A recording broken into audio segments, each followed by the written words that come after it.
Ros, raya ni awak balik ke tak? Ros, awak tak balik? Balik kot. Tengoklah macam mana nanti. Korang baliklah dulu. Awak okey ke duduk sorang-sorang ni? Jangan risau. Saya okey je. Okey, awak jangan tak balik pula tau. Kala mata telah menghunuskan arti pulang jadi hal yang berarti.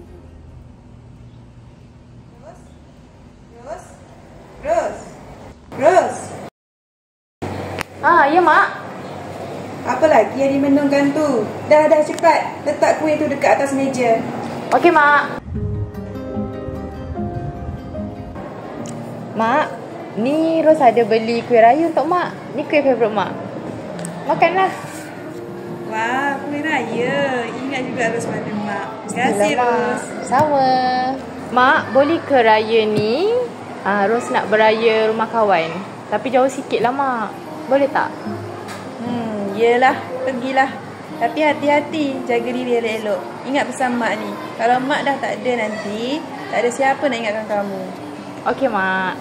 Kala mata telah menghunuskan arti pulang jadi hal yang berarti, dan ku harus melepasmu.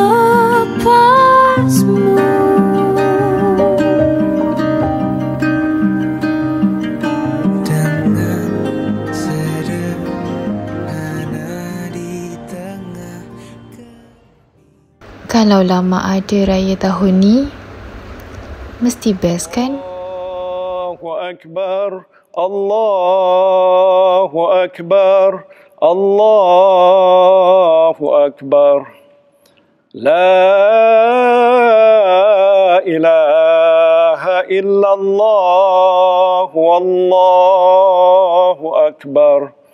Allahu Akbar walillahil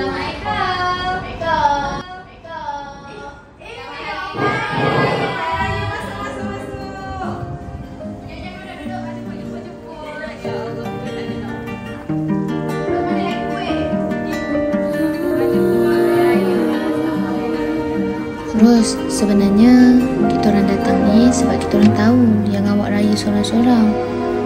Awak jangan sedih-sedih tau.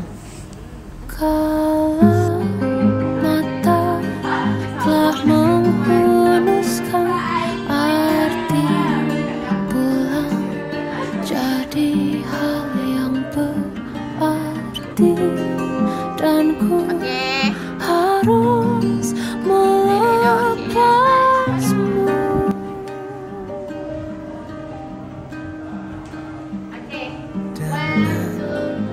Sederhana di tengah kemimpitannya, perayaan mati rasa.